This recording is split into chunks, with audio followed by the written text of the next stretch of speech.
it. Your questions, your money. We're here to answer your questions, and we have time for a few more. On the phone, we got Rick from Ohio. Thanks for calling, Rick. What's your question? Yeah, hey, I guess I'm going to be kind of swimming against the current with this, but I'm a supporter of the stimulus bill, and I guess everybody's been talking about the entrepreneurial spirit, and one of the things that entrepreneurs always say is you got to spend money to make money. And I think in a situation like this, it's wise that the government does act. It is one of the dangers of representative democracy. But I guess specifically, that was by way of introduction. My question about the stimulus is why, in fact, is it not bigger than what it is? I know that's not a popular position to take, but when you consider the fact that the banking industry, which is just one sector of the country, receiving $700 billion and still climbing, for a stimulus bill, which is to address the entire country on all levels, apparently, it is it's just a shade over $800 billion more. I just feel why can't that money that goes to the bank, that should be the minimal allotment that's going to infrastructure. We need a small business. Well, Congressman, let Congressman respond to this, because there are a lot of smart people, a lot of smart economists who I talk to who do think this is too small to right the economy. Well, I got to start off by saying size does matter, but in this case, what we're talking about here is that we're already spending too much. I know, like the little chart where he's talking about a $3 trillion spend-a-meter. If you talk about that much money, that's more money than we spent on the Louisiana Purchase, the Marshall Plan, World War I, World War II, the Vietnam War, the Afghan War, most of the expenditure on NASA as well, all rolled up into one. In one expenditure, the spend-a-meter that it has right here. The second point is the caller has to realize that when Washington spends a dollar, we didn't just make that dollar. Well, we do sometimes, we print it. It came from someplace. It came either from the entrepreneurs around here that want to spend it on their business, or it comes from borrowing. It comes from that guy who says, I need some money right now. So it's borrowing on this generation or next generation. We didn't make that money.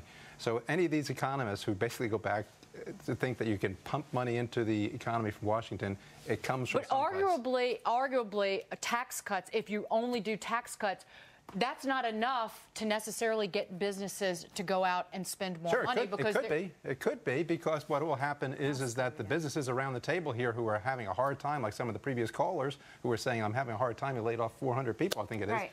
If you told him, we're going to lower your corporate tax rates, we're going to lower, how about this? If we went away, did away with the capital gains tax rate entirely, imagine all the investors that say, I'm going to invest huge today, just realizing that we're now competitive again. Well, and one of the things in the plan, right, is the additional rollback, carryback, of losses. So then there is some refund coming to small businesses potentially if they carry them back, right? Exactly. So there's something there. But I mean, I agree. I don't know how this thing could get any bigger and why that would help.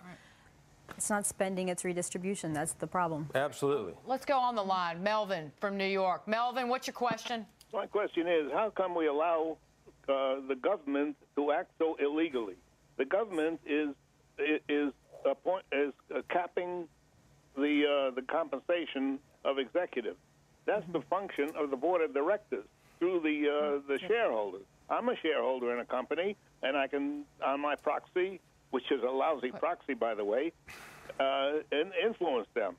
But how can he go in and just overrule the board of directors completely? Well, Melvin, he can do it for everything. Melvin, I mean, our people here can answer that, but it's for companies and firms, financial ones only, that take additional exceptional aid from the government. So arguably, if the government is a shareholder, maybe the biggest shareholder in a company, which is a possibility. I am a shareholder also. Okay. I can't do it. But guys, I actually think this is unconstitutional because it is government interference between a contract between the private sector and an individual. So I am completely. If you're getting government money, it's no longer a private business. And we have seen prices and wages set by the government before.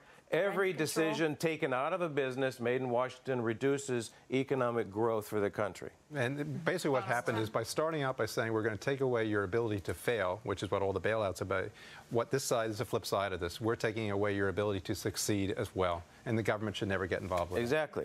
And by the way, Sal's website. All right, we gotta go. We had such an amazing group of questions today. Congressman Scott Garrett, John Rutledge, Danny Babb, Sal Piazzolla, and Scott Keyes. But thanks for the last 4 hours, everybody. We will be here next weekend, Saturday. Stay with us. Call us again. All right, next week, everybody. Come Monday. Watch Fox Business.